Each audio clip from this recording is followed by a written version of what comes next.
Emily Dickinson said over a century ago that there is no frigate like a book to take us lands away.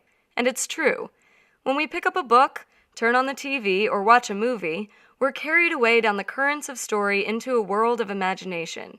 And when we land, on a shore that is both new and familiar, something strange happens. Stepping onto the shore, we're changed. We don't retrace the footsteps of the authors or characters we followed here.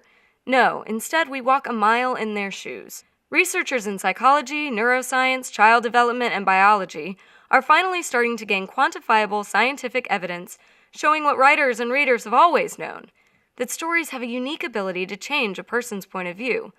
Scholars are discovering evidence that stories shape culture, and that much of what we believe about life comes not from fact, but from fiction. That our ideas of class, marriage, and even gender are relatively new, and that many ideologies which held fast for centuries were revised within the 18th century and redrafted in the pages of the early novel. Imagine a world where class and not hard work decide a person's worth. A world where women are simply men's more untamed copy. A world where marriage for love is a novel notion. Well, that was the world in which Samuel Richardson's Pamela first appeared. Richardson's love story starred a poor serving-class heroine who was both morally superior and smarter than her upper-class suitor. The book, challenging a slew of traditions, caused quite a ruckus. There was more press for Pamela than for Parliament.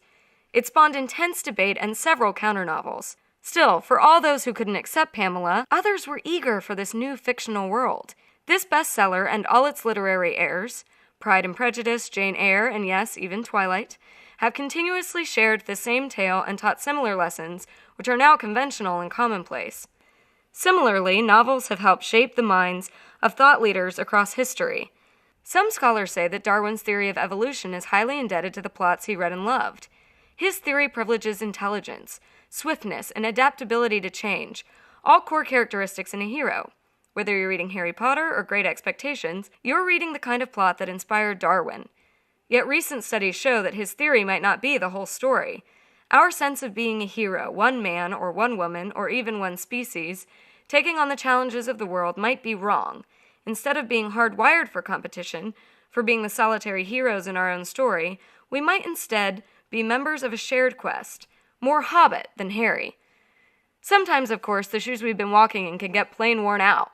After all, we haven't walked just 1 mile in Jane Austen's or Mark Twain's shoes.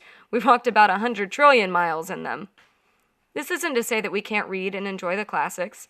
We should travel with Dickens. Let Pip teach us what to expect from ourselves. Have a talk with Austen and Elizabeth about our prides and prejudices. We should float with Twain down the Mississippi and have Jim show us what it means to be good. But on our journey, we should also keep in mind that the terrain has changed. We'll start shopping around for boots that were made for walking into a new era. Take, for instance, Katniss Everdeen and her battle with the Capitol. Can Hunger Games lead us into thinking about capitalism in a new way? Can it teach us a lesson about why the individual should not put herself before the group? Will Uglies reflect the dangers of pursuing a perfect body and letting the media define what is beautiful? Will Seekers trot a path beyond global warming? Will the life and death struggles of Taklo, Kalik, Lusa, and the other bears chart a course for understanding animals and our place in their world? Only the future will tell which stories will engage our imagination, which tales of make-believe will make tomorrow.